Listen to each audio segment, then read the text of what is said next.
અગર સમાચારોમાં વાત કરીએ તો સૌરાષ્ટ્ર યુનિવર્સિટીમાં સ્વિમિંગ પુલ શોભાના ગાંઠિયા સમાન બન્યું છે।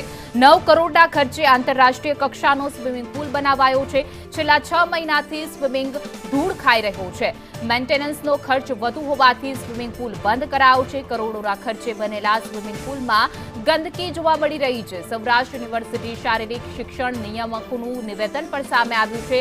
કહી રહ્યા છે કે સ્વિમિંગ પુલમાં પાણીની કેપેસિટી વધુ, પાણી હાલ ઓછું છે। સ્વિમિંગ પુલમાં સવાર સાંજ 16 થી 17 લોકો જ આવતા હતા। સ્વિમિંગ પુલને મેન્ટેનન્સ ખર્ચ પણ વધુ હતો, જેને કારણે આ સ્વિમિંગ પુલ છે તે બંધ કરવામાં આવ્યો છે। એની દયનીય હાલત થઈ ગઈ છે।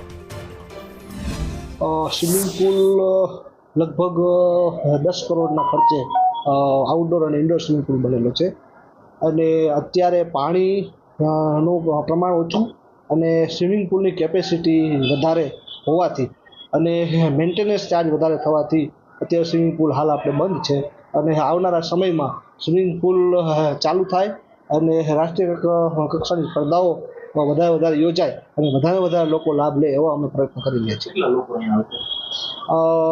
પહેલાં જ્યારે સ્વિમિંગ પુલ ચાલુ હતો ત્યારે 16-17 જણા સવાર સાંજમાં અને 50 થી 60 વિદ્યાર્થીઓ આપણા જે યુનિવર્સિટી સંલગ્ન કોલેજ અને ભવનના